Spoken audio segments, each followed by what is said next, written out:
Muy bien, le voy a pedir, hermano, hermana, si puede abrir la Biblia en el libro de Mateo, en el capítulo 5, y vamos a leer del número 1 en adelante.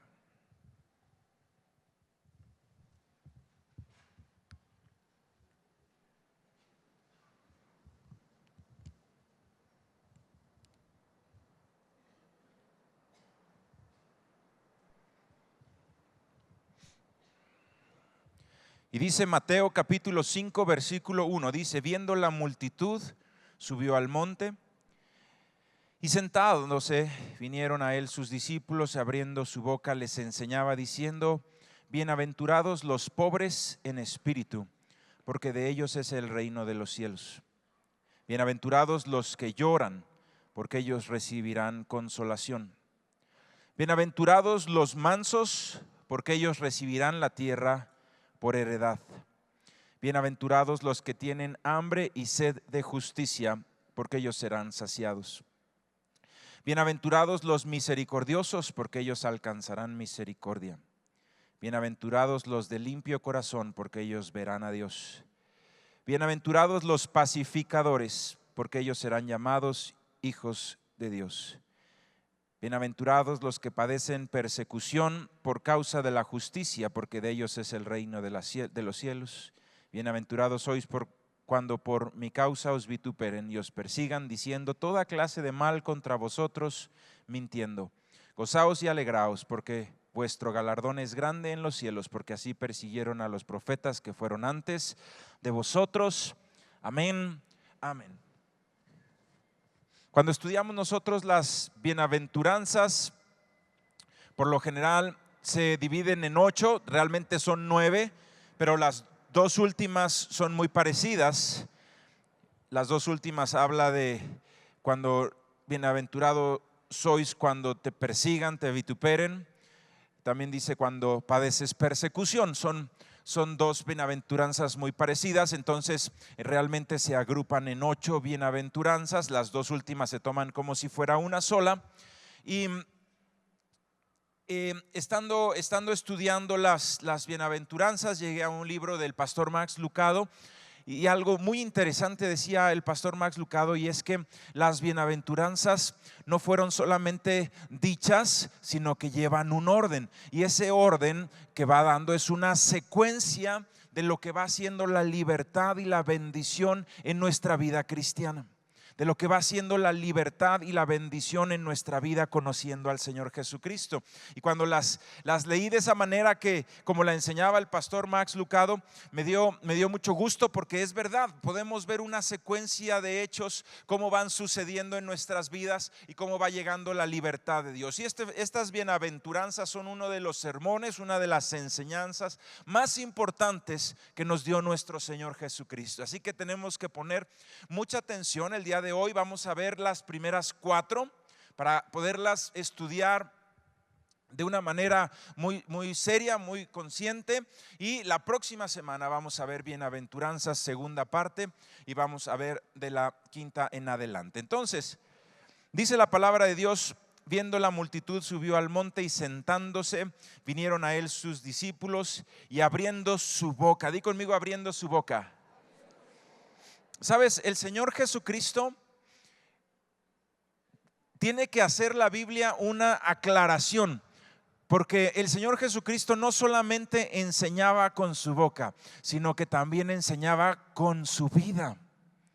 Todo el tiempo que el Señor Jesucristo estaba en esta tierra, los discípulos estaban aprendiendo del Señor Jesucristo. Muchas veces viéndolo, observando cómo Él sanaba, observando cómo Él amaba, observando cómo Él perdonaba, y muchas veces escuchando lo que Él decía. Y en esta ocasión la Biblia aclara que este sermón lo aprendieron los discípulos porque el Señor Jesucristo abrió su boca y empezó a hablar, diciéndoles, capítulo 5 versículo 3: bienaventurados los pobres en espíritu, porque de ellos es el reino de los cielos. Bienaventurados los pobres en espíritu. Y todas estas palabras, las 9 enseñanzas, empiezan con una palabra, y esa palabra es bienaventurado. bienaventurado. Sí, bienaventurado quiere decir que es una persona que todas las cosas le salen bien, que todas, podríamos decir, las aventuras son buenas, le salen bien, que todo lo que emprende prospera. Es una persona que tiene un gozo, pero que es un gozo sobrenatural, es un fruto del Espíritu. No es una alegría pasajera, no es una alegría momentánea, sino que es un gozo inamovible. Es una persona que vive en el gozo de Dios. Es una persona que está feliz todo el tiempo, que está Cristo en su vida. Y no es una felicidad como la podemos entender en el mundo, sino es una felicidad como un fruto del Espíritu. Es algo más allá. Es algo más allá. Y dice la palabra de Dios: bienaventurados los pobres en espíritu. Bienaventurados los pobres en espíritu, porque de ellos es el reino de los cielos. Y sabes, se ha muchas veces malinterpretado este versículo, y en muchas ocasiones inclusive se ha tomado de una manera equivocada y se ha quitado la palabra en espíritu. En otro de los evangelios lo menciona solamente como bienaventurados los pobres, y se ha tomado de esa manera. Y entonces inclusive se ha llegado en algún tipo de religión, de doctrina, a enseñar como que ser pobre en esta tierra fuera esa bienaventuranza. Y entonces que si tú eras pobre en esta tierra, en la siguiente vida, en el reino de los cielos, ibas a ser rico. Y sabes, hermano, no es eso lo que quiere decir el Señor Jesucristo. No es eso, y por eso están los demás evangelios, en este caso el de Mateo, que aclara. Y la palabra de Dios dice: bienaventurados los pobres en espíritu. Está hablando de una pobreza espiritual. Y una pobreza es cuando alguien está necesitado. Se le llama a una persona que es pobre cuando tiene menos de lo que cubre sus necesidades. ¿De acuerdo? Esa es la definición de un pobre. Tiene ciertas necesidades que no están cubiertas, y entonces quiere decir que le hace falta una ración para cubrir sus necesidades. Esa es una persona que es pobre. Una persona que es pobre en espíritu es una persona que no se siente satisfecha, que no están todas sus necesidades cubiertas en lo espiritual. Por el otro lado está una persona que se siente que no necesita más del Espíritu, que no necesita más del Espíritu. Un pobre en espíritu es aquel que dice en su corazón: yo necesito más de Dios. Una persona que no es pobre en espíritu es el que dice: no, yo no necesito más de Dios. Así como estoy perfecto. A mí me ha tocado conocer y me ha tocado platicar, cuando le he compartido el evangelio a alguna persona, con alguna persona que no es pobre en espíritu. Hay veces que conozco las vidas que están en tremendas desesperaciones, conozco las vidas que están sumidas en tremendos orificios de perdición, que están sufriendo, que se les ve, se les nota, y sin embargo la persona rechaza el evangelio de Cristo porque dice: no, eso no es para mí, yo soy bueno. ¿Alguien le ha contestado a alguien así? No, yo soy bueno.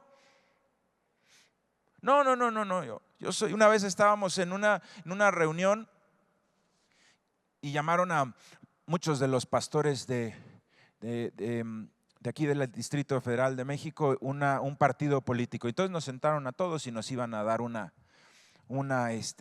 explicación de, según ellos, por qué teníamos que votar por ese partido político. Entonces pasó una persona, el jefe del partido político, y nos dijo: ¿saben una cosa?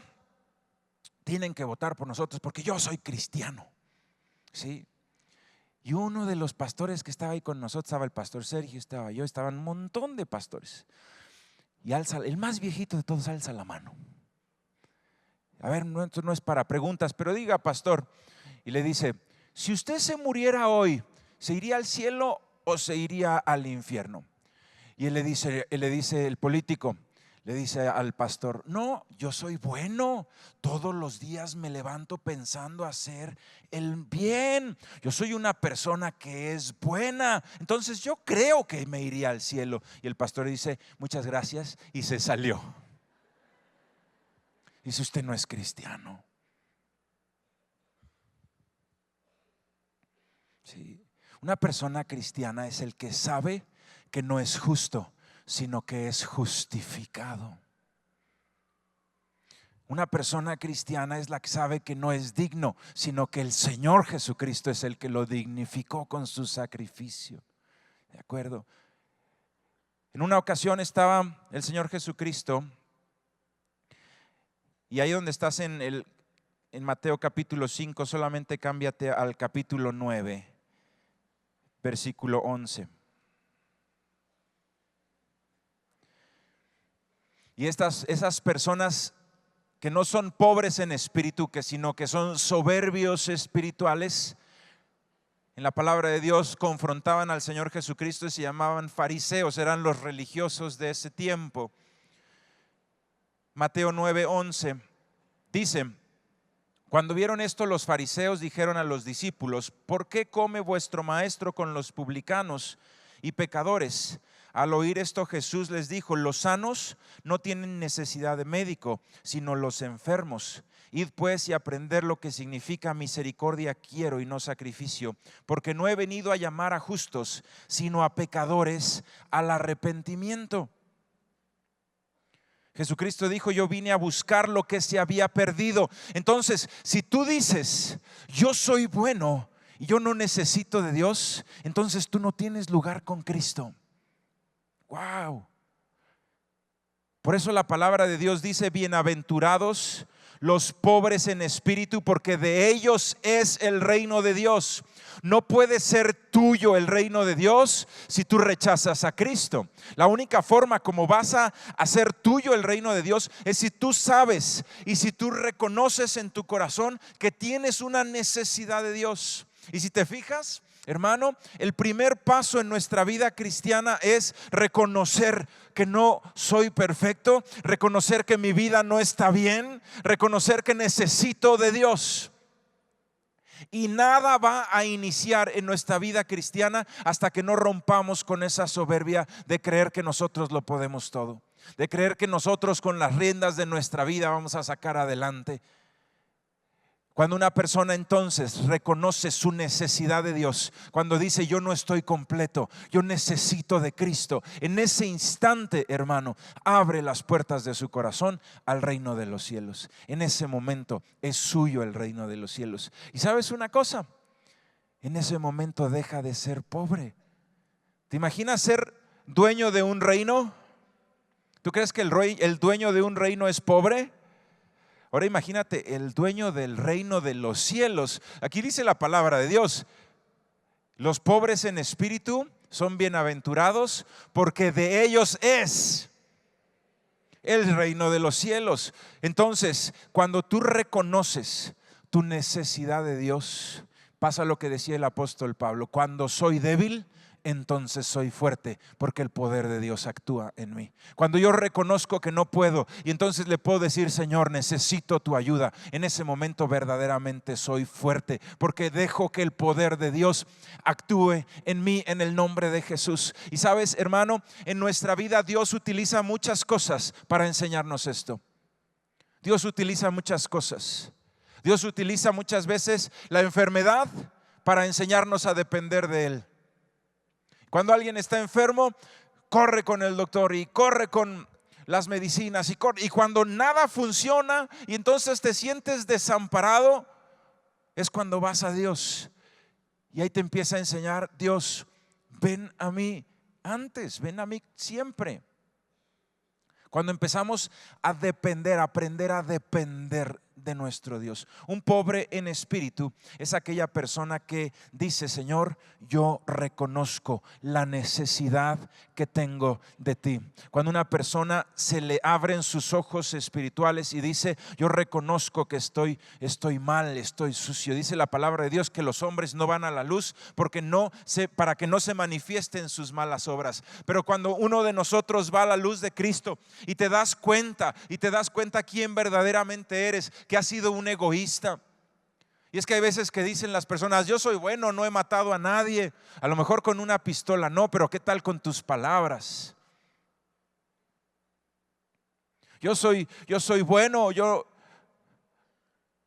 no vendo drogas, puede decir una persona. Sí, pero ¿qué tal has dañado, has roto el corazón quizá de tu esposa, de tu esposo, de tus hijos? Sí. Y cuando abrimos los ojos delante de esa luz de Cristo y te das cuenta en ese reflejo quién verdaderamente tú has sido, y te das cuenta del egoísmo con el que hemos vivido, en ese momento nosotros podemos reconocer: yo necesito de Dios, yo necesito de Cristo para ser mejor, yo necesito de Cristo. Si me ayudas ahí, 2 evangelios adelante está Lucas capítulo 18, versículo 9.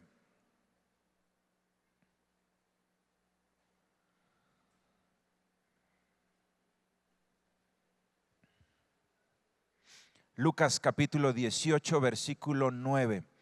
Vamos a ver mucho evangelio. Entonces, ¿lo tienes? Lucas 18, 9 dice: a unos que confiaban en sí mismos como justos y menospreciaban a otros. O sea, es la definición perfecta de lo que no es un pobre en espíritu. Confía en sí mismo, es decir, yo no necesito a Dios. Confía en sí mismo y menosprecia a los otros. Esa es la definición perfecta de alguien que es lo contrario al bienaventurado, que es pobre en espíritu. A unos que confiaban en sí mismos como justos y menospreciaban a los otros, dijo también esta parábola. 2 hombres subieron al templo a orar. Uno era fariseo y el otro publicano. El fariseo, el religioso, puesto en pie, oraba consigo mismo. ¿Con quién oraba? Es decir, oraba con Dios. Quiere decir que su oración no estaba pasando a ningún lugar. Esto lo está diciendo el Señor Jesucristo. Fíjate su oración de este hombre. El fariseo, puesto en pie, oraba consigo mismo de esta manera: Dios, te doy gracias porque no soy como los otros hombres, ladrones, injustos, adúlteros, ni aun como este publicano. Ayuno 2 veces a la semana, doy diezmo de todo lo que gano. ¿De acuerdo? Fíjate entonces la oración del fariseo. ¿Cómo se sentía él a sí mismo? Se sentía bueno. Se sentía que cumplía con todos los requisitos y menospreciaba a los demás hombres porque los veía para abajo, que eran ladrones, eran injustos. Pero había otro ahí, un publicano, era un pecador. Capítulo 18, versículo 13. Mas el publicano, estando lejos, no quería ni aún alzar los ojos al cielo, sino que se golpeaba el pecho diciendo: Dios, sé propicio a mí, pecador. Os digo que este descendió a su casa justificado antes que el otro, porque cualquiera que se enaltece será humillado, y el que se humilla será enaltecido. Esta es la parábola perfecta para explicar lo que es el pobre en espíritu.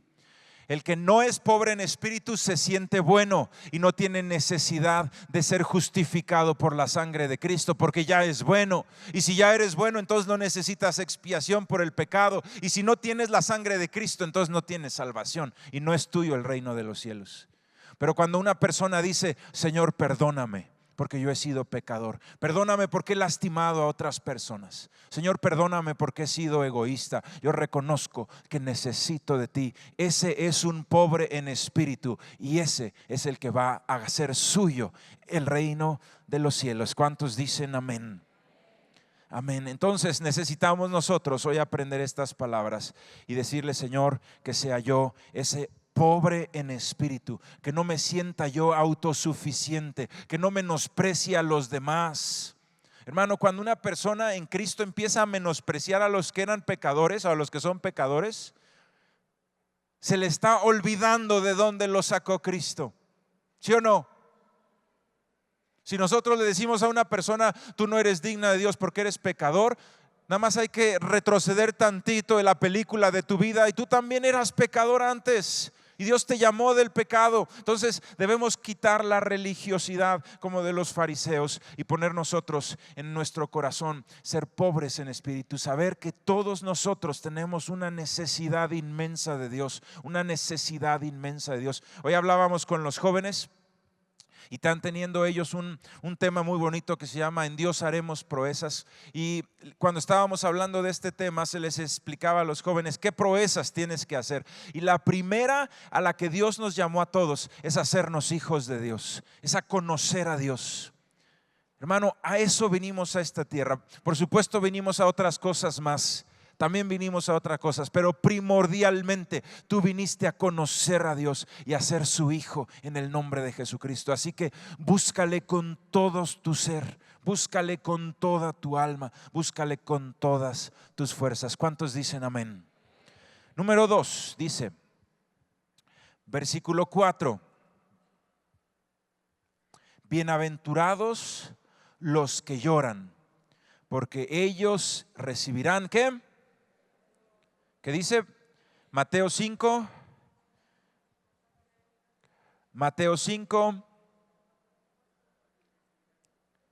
versículo 4 dice: bienaventurados los que lloran, porque ellos recibirán consolación. Y volvemos aquí, podemos nosotros malinterpretar la enseñanza del Señor Jesucristo. No está hablando, por ejemplo, de un niño malcriado. ¿Alguna vez te ha tocado ir sentado en un transporte al lado de un niño malcriado? Te pregunto, ¿tú crees que él es bienaventurado porque llora? Sí. Yo siempre, cuando lloraban mis hijos, veía sus ojos, sí, decía, esos ojos están secos. Esa no me la creo. Esa le digo que te la crea tu abuelita, pero yo no. Sí. Y uno empieza a conocer el llanto de sus hijos y sabes cuándo es un llanto de manipulación y cuándo verdaderamente se raspó, ¿verdad? Cuándo verdaderamente se cayó y está llorando. Bueno, la palabra de Dios, ¿a qué llanto se refiere? ¿A qué llanto se refiere? Cuando la palabra de Dios nos dice bienaventurados los que lloran, ¿a qué llanto se refiere? Hay dos llantos que se hacen delante de la presencia de Dios. Hay dos llantos que se hacen delante de la presencia de Dios, y a esos son a los que se refiere el Señor Jesucristo. El llanto del arrepentimiento, cuando uno está arrepentido por el pasado, cuando uno le está pidiendo a Dios perdón por sus pecados. Ese es el llanto que habla el Señor Jesucristo. Y número 2, el llanto de la sanidad interior, cuando uno fue herido, cuando uno fue lastimado, cuando uno fue vejado de su dignidad y está uno siendo sanado por la presencia del Espíritu Santo de Dios, de sus heridas interiores, de sus heridas del alma. Esos son los llantos que se refiere el Señor Jesucristo. Te voy a pedir que dejes ahí una pluma o un lapicito, cualquier cosa en Mateo 5, y puedas abrir por favor 2 de Corintios. Son 6 libros más adelante de Mateo. Esta 2 de Corintios, capítulo 7, versículo 9.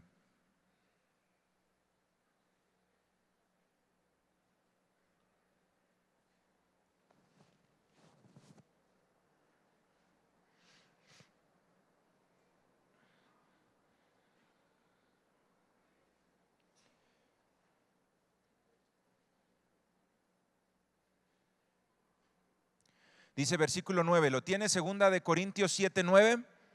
Dice, ahora me gozo, no porque hayáis sido contristados, sino porque fuisteis contristados para arrepentimiento. Porque habéis sido contristados según Dios, para que ninguna pérdida padecieses por nuestra parte. Porque la tristeza que es según Dios produce arrepentimiento para salvación, de que no hay que arrepentirse, pero la tristeza del mundo produce muerte. No está hablando el Señor Jesucristo de alguien que llora, por ejemplo, para manipular a alguien. ¿Tú crees que el Señor diría bienaventurados los que lloran manipulando a los demás? No es eso. No es aquel que llora para manipular, no es aquel que llora para fingir, no es aquel que llora para tocar el corazón de una persona. Es el que llora para tocar el corazón de Dios. Y entonces no importa si te ven los hombres o no te ven los hombres. Es una persona que puede estar en su casa a solas y puede estar llorando en la presencia de Dios. Y ese es el llanto que Dios está hablando, es el llanto delante de la presencia de Dios. Y son dos llantos los que hay en nuestro corazón delante de Dios. Primero es el llanto del arrepentimiento. Cuando Dios muestra a tu vida tu verdadero ser, porque todos nosotros en algún momento decimos soy bueno, pero de repente te enfrentas con el Espíritu Santo de Dios y son abiertos tus ojos y ves como en un espejo tu vida y te das cuenta de que has maldecido, te das cuenta que has dañado.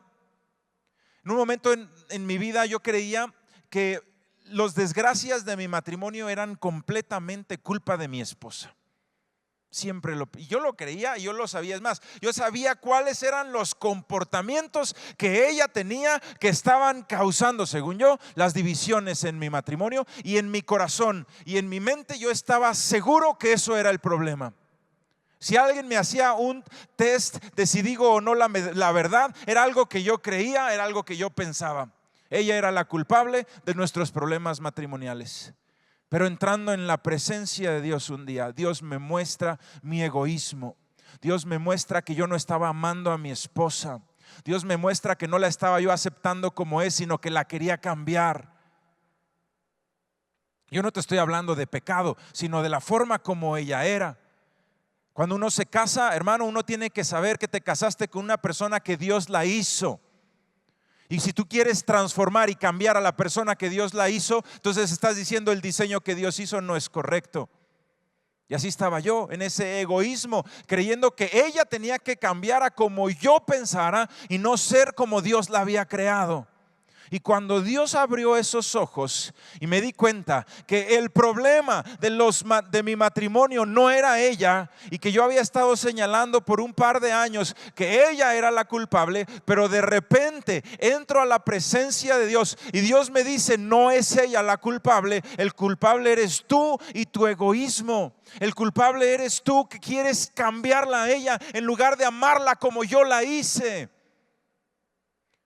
Y sabes, hermano, en ese momento en mi vida entró una tristeza tremenda de darme cuenta, cuando se abren los ojos y te das cuenta, no soy esa persona tan santa como me imaginaba, no soy esa persona que yo creía que era el mejor del mundo. Y te das cuenta en ese momento que estás lleno de maldad y de egoísmo y que has estado lastimando a la persona que Dios te puso a cuidar, y de repente te sientes sucio y dices: ¿cómo es posible que durante todo este tiempo he estado lastimando a mi esposa así? ¿Cómo es posible que durante todo este tiempo he estado haciendo todo este daño? Y no solamente he hecho el daño, sino además la he culpado de las consecuencias del matrimonio. Y entra una tristeza que es una tristeza de Dios, porque no es una tristeza de muerte. La tristeza del mundo te lleva a emborracharte. La tristeza del mundo te lleva a drogarte. La tristeza del mundo te lleva a divorciarte. La tristeza que es según Dios te lleva a arrepentirte. Y yo me arrepentí y le dije delante de Dios con lágrimas, le dije: perdóname por lastimar a mi esposa, por no aceptarla y amarla como tú la hiciste, y por quererla cambiar a como yo pienso que sería mejor. Perdóname. Y primero se lo dije a Dios en su presencia, y después fui con mi esposa y le dije: perdóname, porque el que está mal soy yo. Y sabes, ese día, a partir de ese día, se acabaron por completo los pleitos en mi casa y nunca más volvieron. Se acabaron por completo. El problema no era mi esposa, el problema era yo. Y cuando entré a la presencia de Dios, Dios me contristó. ¿Para qué? Para arrepentimiento. Y fue un arrepentimiento que dio vida. porque hoy mis hijos pueden estar en una familia donde no hay pleitos por la bendita gracia de Dios, porque Dios me contristó, porque Dios me llevó a llorar pidiéndole perdón por el egoísmo. En el nombre de Jesús, bienaventurados los que lloran, porque ellos recibirán consolación. Hay otro llanto también que es según Dios, y es el llanto de la sanidad interior. Y no voy a ahondar tanto, pero ese es el llanto, por ejemplo, que tuvo José. Tú sabes que José, sus hermanos lo vendieron, lo traicionaron, le quitaron su túnica, fingieron su muerte y le dijeron a su papá: mira, una mala bestia lo devoró, y sin embargo ellos lo vendieron como esclavo. Y él estuvo en esa esclavitud por mucho tiempo, inclusive llegó a la cárcel, pero Dios estaba con él y Dios le llevó a tener gracia delante de Faraón, y estuvo puesto en un momento dado, pero pasaron muchos años, estuvo puesto delante de Faraón, llevando toda la tierra de Egipto, y escaseó el alimento, y entonces sus hermanos, muchos años después, tuvieron que venir a él a pedirle alimento.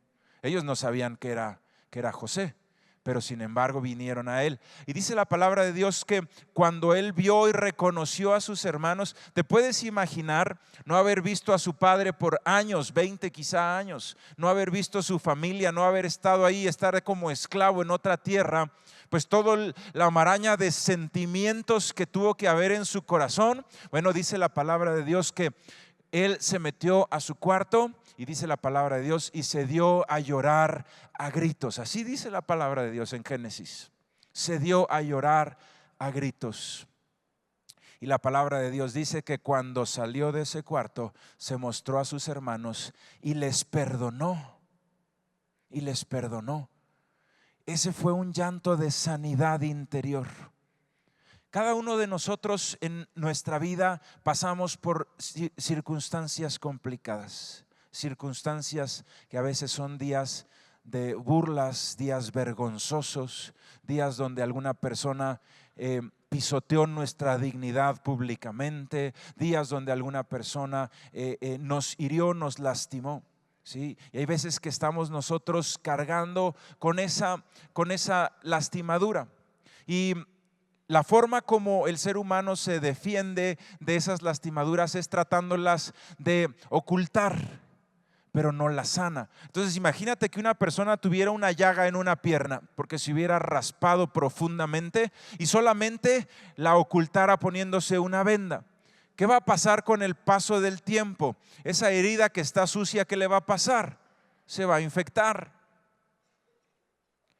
Y aunque la persona diga: no, no me duele, va a empezar a cojear. Y si no se la atiende, al ratito a lo mejor va a estar todo lleno de infección. Y a lo mejor otra área donde no se lastimó empieza a tener repercusiones. Y así es también nuestra vida interior, nuestra vida en nuestra alma. Si nosotros no sanamos, empezamos a tener repercusiones. Si nosotros tenemos una herida en el corazón porque alguien te ofendió, porque alguien te fue infiel en un matrimonio y eso te lastimó profundamente y lo dejas sin estar sanado, entonces a la postre eso te va a causar una infección también. Y es cuando nosotros tenemos que ir a la presencia de Dios, y son bienaventurados los que ahí en esa presencia de Dios lloran y son sanados y son consolados. La sanidad interior es algo hermoso. Nosotros tenemos esta es una de las iglesias más estructuradas del mundo.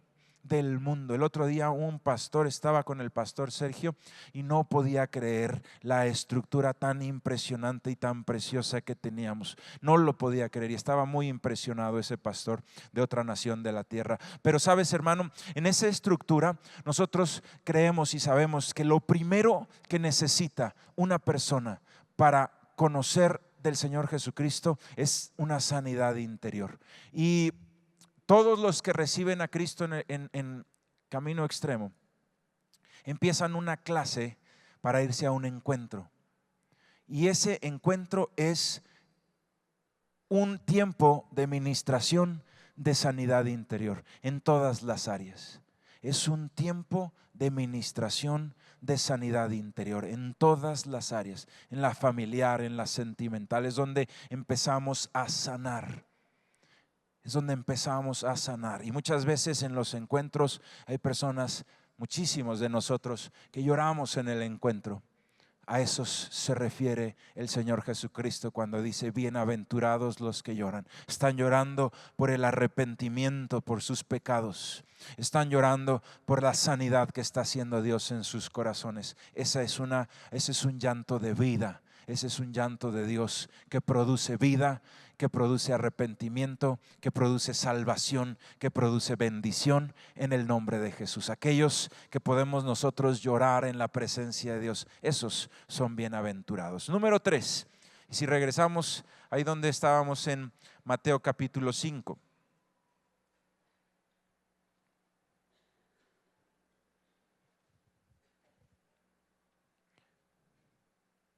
Y si te fijas, lo que nos enseñó el pastor Max Lucado tiene una lógica. Bienaventurados, decía el primera bienaventuranza, los pobres en espíritu. Imposible que una persona llore de arrepentimiento si es un soberbio espiritual. Imposible. Lo primero que se necesita es: reconozco que necesito de Dios. Cuando una persona reconoce que necesita de Dios, entonces viene el Espíritu Santo de Dios y empieza a hacer una sanidad en su vida. Sanidad del pasado, sanidad del pecado, sanidad de las heridas, y ese es el que llora. ¿Qué pasa después en la vida cristiana? Número 3, bienaventurados, dice el versículo 5. Bienaventurados los mansos, porque ellos recibirán la tierra por heredad. Bienaventurados los mansos, porque ellos recibirán la tierra por heredad. ¿Sabes, hermano? Cuando Dios me confrontó en mi matrimonio y Dios me mostró que el que estaba causando los problemas era yo, y voy al arrepentimiento delante de la presencia de Dios, lo que se espera de mí, o que se espera Dios de mí, es que me levante y haga lo contrario, no que siga haciendo lo mismo. ¿De qué me serviría llorar en la presencia de Dios, arrepentido por mi egoísmo y por las palabras ásperas que le he dado a mi esposa, si después de llorar en la presencia de Dios llegara y siguiera haciendo exactamente lo mismo? De nada hubiera servido.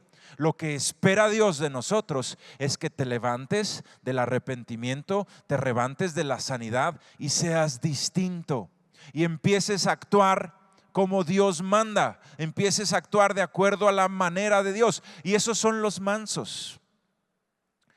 Si tú hablas acerca de un caballo manso, ¿sí? Un caballo manso no quiere decir que sea un caballo lento. Significa que es un caballo que hace caso, ¿sí o no? En los caballos, por ejemplo, dicen: este caballo es manso. Deja que se suba el jinete, y cuando va jineteándolo, si el jinete le dice vente para acá, el caballo obedece. Si el jinete dice vaya para allá, esos son los mejores caballos de carrera, son los que logran los primeros lugares. Hay otros caballos que no son mansos y que no le hacen caso al jinete, y por más fuertes e impresionantes, como no le hacen caso al jinete, nunca ganan carreras. La que está diciendo aquí la palabra de Dios es: la mansedumbre es dejarse guiar por Dios.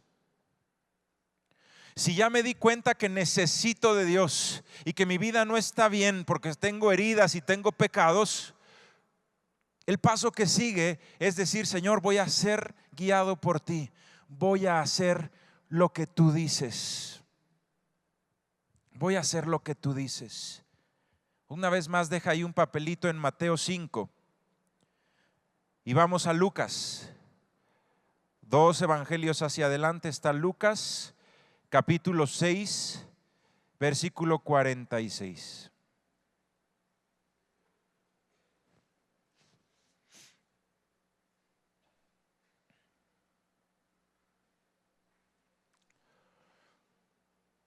Lucas capítulo 6, versículo 46. Aquí viene la explicación de lo que es ser manso. ¿Lo tienes? Dice, ¿ya lo tienen todos? En el VIP, a ver, salúdenme, hermanos. ¿Lo tienen? Amén. Dice, está hablando el Señor Jesucristo: ¿por qué me llamáis Señor, Señor, y no hacéis lo que yo digo? Todo aquel que viene a mí y oye mis palabras y las hace, os indicaré a qué es semejante. Semejante es al hombre que al edificar una casa cavó y hondó y puso el fundamento sobre la roca. Y cuando vino una inundación, el río dio con ímpetu contra aquella casa, pero no la pudo mover porque estaba fundada sobre la roca. Mas el que oyó y no hizo, semejante es al hombre que edificó su casa sobre tierra sin fundamento, contra la cual el río dio con ímpetu y luego cayó, y fue grande la ruina de aquella casa. Mansedumbre es decir: Señor, tú sabes más que yo, voy a hacer lo que tú dices. Y cuando yo me levanto de esa confrontación y leo la palabra de Dios y me dice: ama a tu esposa de la misma manera que Cristo amó a la iglesia, entonces yo decido hacer lo que Dios me dice, decido obedecer a Dios y empiezo a amar a mi esposa de esa manera.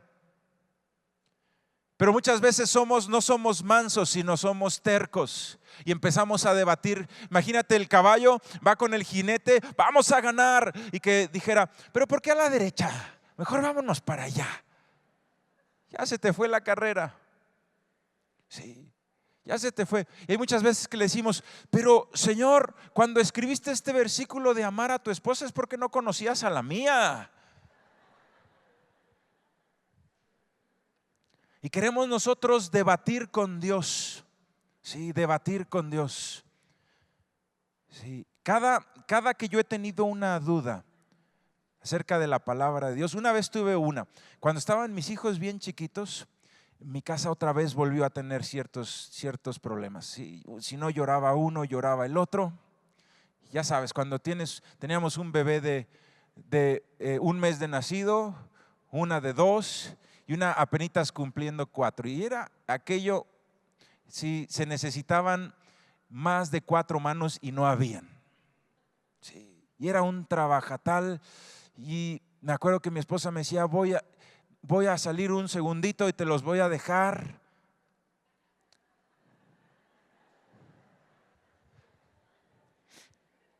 Y yo le decía: si en algo me estimas, no me hagas esto.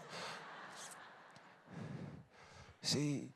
Yo no sé, uno de mi hijo, el varón, sí, se aguantaba hacerse del baño todo el tiempo que estaba su mamá, y el día que se salía, ahí se hacía, hermano. Sí, pero así se salía su mamá, 2 segundos después se hacía, y a cambiarlo, y era mucho trabajo e implica, ¿verdad? Implica mucho estrés. Y cuando estaba yo en ese estrés, leo la palabra de Dios que dice: bienaventurado el varón que en su juventud llenó su aljaba de hijos. Y yo le decía: Señor, como que aquí sí te equivocaste, esto es un desastre. Mira, hermano, tenían ellos más capacidad de tirar que nosotros de levantar. Llegó un momento en que nos dimos por vencidos, hermano. Levantar era una cosa imposible. Sí, era difícil. Para salir, el que tenga hijos chiquitos entiende. Teníamos todavía una niña grandecita aprendiendo a hacer del baño. La una ya sabía bien, uno aprendiendo y el otro con pañales. Entonces teníamos que salir, hermano. Para salir había que empezarse a preparar como con 45 minutos de anticipación, metiendo que mamilas, que no se nos vaya a olvidar. Sí. Ya cuando íbamos en la esquina se nos olvidó algo, había que regresar. Volvíamos a ir a la esquina, ya se había hecho uno del baño y había que regresar. Una vez se me ocurrió ir en esas condiciones de vacaciones, hermano, qué error. Sí, me tenía yo que parar veníamos en la carretera, cada 30 minutos alguien decía: popó, vámonos otra vez, popó otra vez, hermano. Era un trayecto como de hora, hicimos como 4. ¿Saben de lo que estoy hablando, verdad? Entonces yo le dije: Señor, ¿cómo que llenar la aljaba? Te hice caso y mira cómo está esto.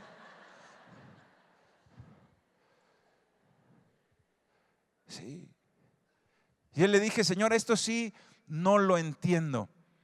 No lo entiendo. Llené mi aljaba y esto no está bien. ¿Sí? No duermo, estamos desesperados, mucho trabajo. ¿Sí? Pero ¿sabes una cosa? Esa etapa dificilísima duró 3 años. Cuando el más chiquito aprendió a ir al baño, empezó a ser una casa de una felicidad tan impresionante. Y te lo digo en serio, mis 3 hijos se llevan muy poquito entre ellos y entonces son grandes amigos. Es una fiesta todos los días, es una risa. Y hoy ya podemos salir vacaciones en el carro sin tener que parar tanto. Hoy ya ellos cooperan, si alguien tira algo él lo levanta. Sí, empieza. Y sabes, ahora no solamente son 4 manos, ahora ya son 10 manos ayudando. Era verdad. Hoy le digo, Señor, perdóname por dudar de esa palabra cuando estaba metido en el problema. Tú tenías razón. Qué bueno que llené mi aljaba de hijos en mi juventud, en el nombre de Jesús. Qué bueno que lo hice. Tú tenías razón. En ese momento no te entendía, pero tú tenías razón, Señor. Tú tenías razón. ¿De acuerdo? Hay veces que vas a estar leyendo la palabra de Dios y dices, esto sí, ¿qué onda? Sí, honra a tu padre y a tu madre. Pero ¿cómo honra a mi padre si mi padre me abandonó? Si mi padre nunca vio por mí, ¿cómo me pides que yo honre a una persona que me abandonó? Y dices, aquí sí se equivocó Dios, o este versículo no era para mí. Pero sabes, cuando un varón puede perdonar a su papá que no estuvo con él y lo puede honrar, aunque ni siquiera esté con él, lo que está haciendo espiritualmente es que a sus hijos no le van a faltar padre, y está rompiendo espiritualmente con la maldición de la falta de padre en su casa, en el nombre de Jesús. Cuando él puede honrar a un padre que lo abandonó, él se va a convertir en un padre que no va a abandonar. Pero si él se vuelve un juzgón al padre que lo abandonó, va a repetir la misma historia. Y hay veces que cuesta sangre entender la palabra de Dios. Hermano, sea usted manso y diga, Señor, no la entiendo, pero lo voy a hacer como tú dices. Aquí me dices que yo ore por los que me persiguen. Voy a orar y voy a perdonar por los que se burlan de mí. Lo voy a hacer en el nombre de Jesucristo. No lo entiendo, pero lo voy a hacer, Señor. A mí me enseñaron a mentar mamás, pero te voy a hacer caso, porque ahora hay una nueva vida en Cristo. Hay veces que llegan así las personas. Sí, llega una persona y me dice, pastor, es que me están haciendo, me están diciendo, se están burlando. Yo le dije, ora por esa persona. Y me dice, queda la persona, ¿cómo? Sí, eso es lo que dice la Biblia, ora por esa persona. Y dice, pastor, pero a mí lo que me enseñaron es que quien me la hace, me la paga. Sí, le digo, ese es en el mundo. ¿Quieres hacer lo que dice el mundo, lo que dice Dios? Sé manso, ora por ellos. No lo entiendo, yo tampoco, pero ve y ora.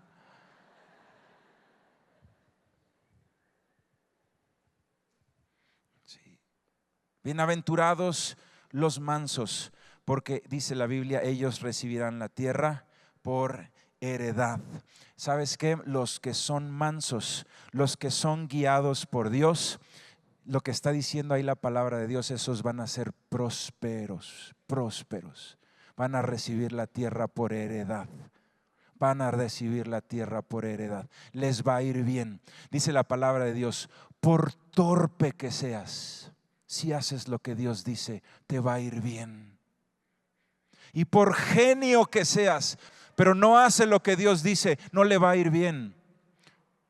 Le va a ir mejor a un torpe que dice, Señor, yo voy a hacer lo que... Y toma la sabiduría de Dios. Toma la sabiduría de Dios. Le va a ir bien. Va a tener la tierra por heredad en el nombre de Jesús. En el nombre de Jesús. Le voy a pedir a mi hermano del piano que pase al frente mientras leemos la última bienaventuranza del día de hoy. En Mateo capítulo 5,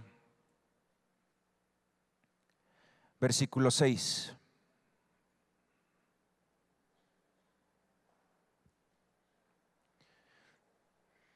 Dice la palabra de Dios, bienaventurados los que tienen hambre y sed de justicia, porque ellos serán saciados. Y este es un paso importantísimo en tu vida cristiana. Cuando dejas de buscar las manos de Dios y empiezas a buscar su rostro. Cuando dejas de buscar a Dios por lo que Él da y empiezas a buscar a Dios por quien Él es. Bienaventurado el que tiene hambre y sed de justicia, porque ese será saciado. Cuando buscas a Dios por amor y no por la bendición de Dios. Y la bendición de Dios, Dios te la va a dar. Pero llega un momento en tu vida cristiana en que llegas primeramente, y es normal, llegas con necesidades. Le dices: Señor, mi familia está hecha un desastre, mi matrimonio está hecho un desastre, mi padre está en alcoholismo. Yo no sé cuántas diferentes historias de dificultades nos han traído a los pies de Cristo y de cuántas nos ha librado el Señor. Hemos oído testimonios impresionantes de cambios, de transformaciones. Sí. Hace un día estábamos en el encuentro empezándolo y se me acercó uno de los varones que está sirviendo las mesas. Me dijo: pastor, quiero darle un testimonio. Sí, quiero decirle que mi esposa fue sanada de cáncer, pero como le tuvieron que dar quimioterapias, su sistema de defensas, su sistema inmune es muy bajo, y entonces si ella se enferma le da muy fuerte. Y dice, y le dio una neumonía, dice, y se estaba muriendo. Y se estaba muriendo. Sí, y empezamos a orar y empezamos a orar dice él, con su líder. Y dice, y lo primero que hicimos fue orar. Ella ingresó al hospital. Y dice, y lo segundo, yo no tenía para pagar ese hospital. Sí, pero entró ella al hospital. Y entonces dice que le dijeron: oiga, pues es muy probable que su esposa no salga. Es una neumonía muy agresiva y es muy probable que ella pueda morir. Y dice que estuvieron ahí 9 días. 9 días. A los 9 días la declaran total y absolutamente sana. Sí, y él estaba primeramente muy feliz y después muy nervioso porque venía la cuenta. Sí, y le dijeron: mire, señor, vamos a dejarlo así, pague usted solamente las medicinas y llévese a su esposa. Van a ser 450 pesos por los 9 días del hospital. Solamente van a ser 450 pesos. Llévesela, es una cortesía. ¿Alguna vez has escuchado eso? Yo jamás lo he escuchado en mi vida, que en un lugar te den una cortesía de esas magnitudes. Sí, eso es un milagro de Dios. Ese es un milagro de Dios. Esos son aquellos que son bienaventurados porque son mansos y heredan la tierra. Heredan la tierra. Son mansos y heredan la tierra. La palabra de Dios, entonces, ese varón está ahorita sirviendo a Dios con todo su corazón, no por lo que espera de Dios, ya le dio Dios lo que él esperaba, sino porque está agradecido, porque ama a Dios con todas sus fuerzas. Ese es aquel que tiene hambre y sed de Dios. Ya no tengo necesidad, Dios, ya mi necesidad fue cubierta, pero yo te sigo amando. A diferencia de muchas personas, llegan con la vida deshecha y de repente Dios les endereza la vida, y cuando reciben de Dios se olvidan de Él. Yo venía por mi milagro, ya me sané, ahí nos vemos. Nos volvemos a ver, Dios, hasta que tenga otra necesidad. Ese no es el que tiene hambre y sed de Dios. El que tiene hambre y sed de Dios es el que puede buscar a Dios sin necesidad de problemas.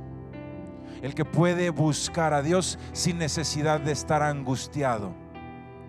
El que dice: yo busco a Dios por quien Él es, por quien Él es. Busco a Dios porque es mi Padre.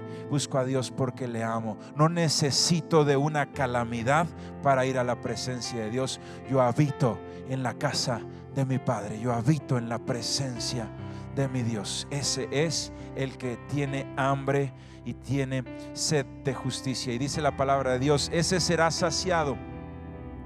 Tienes hambre de Dios, verdaderamente tienes ganas de conocer a Dios. Dios te dice: vas a ser saciado. Tu hambre es conocerme, me vas a conocer. Aquel que que busca a Dios. El Señor Jesucristo lo dijo así: aquel que me busca me va a encontrar, aquel que llame a mi puerta le voy a abrir, dijo el Señor Jesucristo. Aquel que tenga hambre y sed de Dios y de su justicia la va a encontrar en el nombre de Jesús. Esta semana vamos a ver solamente estas 4. La próxima semana vamos a continuar. Yo te voy a pedir que cierres tus apuntes y que con estas 4 enseñanzas que nos ha dado nuestro Señor podamos nosotros orar.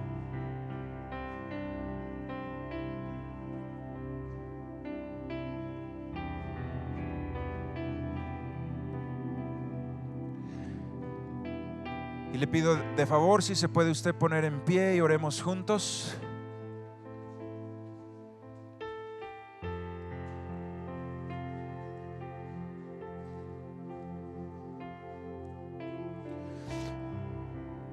Bendito Dios, tu palabra es real, Dios. Tus palabras, Señor, son distintas a las demás filosofías humanas, Dios. Tus palabras tienen poder de transformación y tus palabras, Señor, tienen autoridad, Dios. Cuando oímos tus palabras, Señor Jesucristo, es distinto cuando oímos cualquier otra cosa, Dios. Tus palabras impactan el corazón. Es esa espada de doble filo que penetra, Señor. Y hoy venimos, Padre, en el nombre de Jesús, porque tú hablaste en ese monte, Dios. Y te escuchamos hoy, después de tantos años. Sigue tus palabras, Señor, retumbando nuestros corazones de aquellos que te amamos, Señor Jesús. Y tú dijiste: bienaventurados los pobres en espíritu. Bendito Padre, porque de ellos es el reino de los cielos. Bendito Señor. Muchas veces, Padre, podemos nosotros creernos a nosotros mismos buenos y ser como aquel fariseo, Señor, que te decía: gracias porque no soy como los otros hombres. Y sin embargo, él solamente oraba con sí mismo porque tú no lo escuchabas. Podemos ser nosotros como esos hombres que se creen buenos y que creen que no tienen necesidad de un Salvador. Esos, Señor, no tienen el reino de los cielos, no tienen cabida en ti. Porque todos somos pecadores, todos nos descarriamos y todos necesitamos de ti, pero no todos lo reconocemos. Pero los que lo reconocen, Dios, los que creen en tu nombre, los que aceptan al Señor Jesucristo como su Señor y su Salvador, reconociendo la necesidad que tenemos de ti, esos son hechos hijos de Dios. Y como hijos, herederos del reino.